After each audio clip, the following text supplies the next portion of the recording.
Supreme court से बड़ा झटका लगा है। जयपुर के सांगानेर में 87 अवैध कॉलोनियों को गिराने के मामले में उसे कोई राहत नहीं मिली है। नतीजन वहां रहने वाले 10,000 से ज्यादा परिवारों पर अब बेघर होने का खतरा मंडरा रहा है।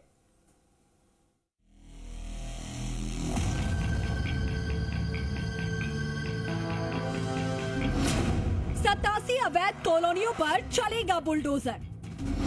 सुप्रीम कोर्ट से राहत नहीं, 10,000 परिवारों पर संकट। 8 सप्ताह में सरकारी भूमि से कब्जा हटाने का आदेश। राजधानी जयपुर के सांगानेर स्थित 87 अवैध कॉलोनियों पर बुलडोजर चलना अब तय है, क्योंकि सुप्रीम कोर्ट ने राज्य सरकार की एसएलपी को खारिज कर दिया है, जैसे कि जयपुर के 10,000 परिवार पर बेघर होने का खतरा मंडरा रहा है, क्योंकि कोर्ट ने ये साफ किया है कि सरकारी भूमि पर अवैध कब्जे को नियमित नहीं किया जा सकता। लिहाजा 8 सप्ताह के भीतर अतिक्रमण हटाया जाए और सरकार की जमीन को खाली करवाया जाए। अब जरा समझिए पूरा मामला क्या है। क्या है पूरा मामला? 12 मार्च 2025 को सरकार ने कॉलोनियों को नियमित करने का आदेश जारी किया। 87 कॉलोनियों को नियमित करने का आदेश जारी किया गया था। ये जमीन राजस्थान हाउसिंग बोर्ड के जरिए किसानों से अधिग्रहित की गई थी। इसके लिए उन्हें भुगतान भी किया जा चुका था।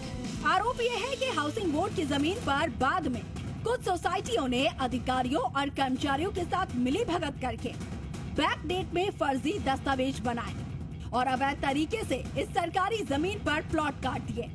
कैबिनेट के अंदर नियमों के अंदर संशोधन करना चाहिए और यहाँ के लोगों को आवंटन करके पट्टे देने चाहिए लोगों को।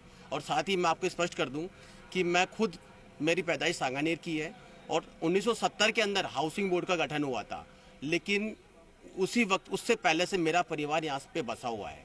तो किस तरीके से सरकार ने उनको अवैध मान लिया? जो बची हुई जगह है उसको 1 और 2 बता रहा था शुरू से, लेकिन जब हाउसिंग बोर्ड ने आज से कुछ दिनों पहले इस एरिया की एनओसी जारी कर दी, उसके बाद में भी सरकार की अब जो स्थिति और मंशा अब नजर ये आ रही है कि सरकार ही इस चीज को कराने के लिए तैयार और सरकार ही कराना चाह रही है इस चीज को। तो वहीं कोर्ट के आदेश के बाद अब सरकार ने भी कमर कस ली है। यूडीएच मंत्री झावर सिंह खर्रा का कहना है कि अब विधिक राय ली जाएगी और कोई रास्ता निकालने का प्रयास किया जाएगा। राजस्थान आवासन मंडल की गलती है कि उसने कमजोर वर्ग, अल्प आय वर्ग और मध्यम आय वर्ग के लोगों के लिए कॉलोनी विकसित करने के लिए जो भूमि अधिग्रहित की, उस पे प्रभावशाली लोगों ने कब्जा करके आवास निर्मित कर ली और अब उनको नियमित करने की बात चल रही है। उधर मीडिया रिपोर्ट्स के मुताबिक हाउसिंग बोर्ड के जरिए तैयार की गई सूची के अनुसार 69 अधिग्रहित कॉलोनियों में लगभग 7,258 भूखंड शामिल हैं और इन कॉलोनियों में 70 से 80% तक बसावट हो चुकी है।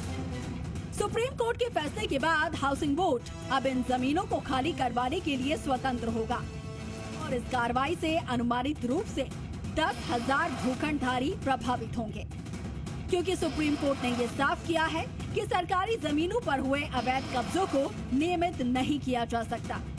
खंडपीठ ने हाउसिंग बोर्ड को 8 सप्ताह के भीतर इन अवैध कॉलोनियों से कब्जा हटाने का आदेश दिया था।